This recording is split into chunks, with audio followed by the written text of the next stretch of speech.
I live in a small town.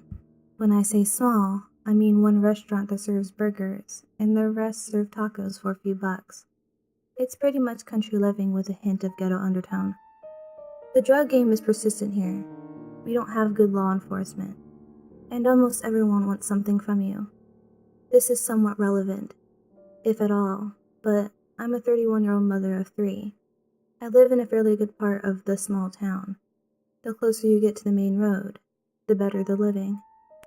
Better homes, better people, and better chance of being left alone. So we thought. I stay at home and my girlfriend works. I take care of the kids and the house, while she handles things on the outside. My attempt at humor. Now, my 3 kids keep me on my toes. They're always into something. So the events that follow took a while to grasp, as most of the noises and so on could be blamed on the 2 younger boys, 10 and 4. It began on Monday. I was in the bathroom enjoying what little time alone I could get. I had the door locked and sat there playing on my iPad for the better part of an hour. Yeah, I know. Great parenting. You gotta understand. There are 3 of them, and they want my very soul. Anyways, as I sat there trying like hell to destroy a village on Clash of Clans, I hear a noise that sounds like a few good thumps under the house right behind the wall, leading to the boys' room. I didn't really think about it at first, because boys, they're always tossing things around, including each other. After a few more thumps, I actually used the toilet and left the bathroom in a bit of irritation. I called the boys over and ordered them to stop, or Chelsea was going to get them when she got home. They swore to me up and down. They did nothing. Even the little one, Nell. He never lied to me, but on this day he was very outspoken about how he and his brother JJ did nothing to cause the noise. Nell was known for being a little on the strange side, so things he said most times just went in one ear and out the other. He's 4, with a pretty cool imagination. He followed me through the house on this one day, pleading that I hear him out. I finally dropped my shoulders and turned to him, and this is what he said. Mommy, listen to me, okay? There is a dog under the house, and he talks. I seen him. He's so hairy. As you can probably guess, I ignored this. I just humored him with the usual mommy jargon. Oh really? That's so neat, honey. Wow, he talks? Is he your best friend? I know, I was patronizing him. But again, he's 4, with an overactive imagination. The events of the day settled by the time Chelsea came home. I had forgotten all about it. I made dinner, and the lot of us sat at the table that night. I was in the middle of listening to my lovely lady describe her day, when from under us came 3 loud, hard bangs. We all had ourselves a jump. Amber, my oldest, and the only girl, lost her mind over it.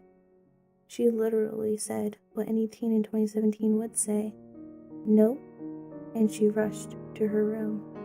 Chelsea was clearly upset by the noise, and grumbled about old pipes or what have you. She did most of the repairs on the home, so when something went wrong, she bitched about it as much as she could. I remembered the moment early on in the day, and brought it up to her. As we cleaned up dinner, I brought it up again, because she had dropped what I said during dinner. I'm telling you, it was weird. It sounded like knocking, like we heard under the table, I said. She was in the middle of shoving plates in the dishwasher. I could tell she was upset due to the noise and the hard day she had, but I needed to press the matter. I had to. Did you hear me? Yes, Sarah. So what is it? Do you know? If I knew, I would fix it. I know that. Will you look into it tomorrow? I asked. She slammed the dishwasher door shut and gave me that look, the one that always made me feel stupid. Yeah, Sarah, I'll look into it tomorrow, after I get home from a full day of work. No, wait. I gotta put shit on the roof so rain don't get in. Maybe after that I will crawl under the house, subject myself to God knows what under there, just to look at pipes. She had stormed off after that. I know what you're thinking. My girlfriend is a bitch. Most of the time she's perfect, but sometimes she gets stressed and overworked. My poking about the noise was not helping matters. I felt bad for even bringing it up again. By the time we were in bed, she wasn't talking to me much. I let it go. What else could I do? If I kept it up, it would be an all-night fight, and I wasn't going to go there. Tuesday, it was normal, not a noise in the house, other than kids being kids and dogs being dogs. Nothing was out of place. I didn't hear the noise all day. It wasn't until the boys went to their room. I was walking by, basket of clothes in hand, when I heard JJ talking. Sometimes I put my ear to the door, just to see what they're up to. I listened in and heard something weird. Okay, if I feed him, you gotta pet him. No, JJ, no, I feed him, you pet him. I burst in the room in anger, thinking the boys had brought in an animal. Nope, they were just sitting there, huddled around the air vent on the floor. They had pulled the grate off and were sending bread down the vent. I snatched the bread away and gave them the deep voice with some threats about spanking. My boys were putting food down the vent like a bunch of heathens. Granted, I did weird goofy things like that when I was little. Now though, as a mother, I was furious. I had 2 little devil children on my hands at this point. The words of my mother came to me saying that classic line about, when you have children, they'll be worse than you were. Thanks, Mother, I get it. You can stop now. When Chelsea got home, I told her everything, which added to her bad mood from the night before. Another bad day at work, coupled with having to deal with bad kids. We both asked them what it was they thought they were doing, and all we were told was that there was a hairy dog under the house, who told them he was hungry. Chelsea decided by Friday she would get under there and check on the noise and the suspicion of an animal. All week there were noises under the house. The boys were talking to the dog, and by Friday we were all sick of it. Chelsea got Friday off, and by midday she was ready to get under there and check things out. I followed her outside and readied myself to hand her tools and do whatever she needed. She got on all fours and looked under the house, then asked for the flashlight. When the light hit the cavern that was underneath the house, we both screamed in horror.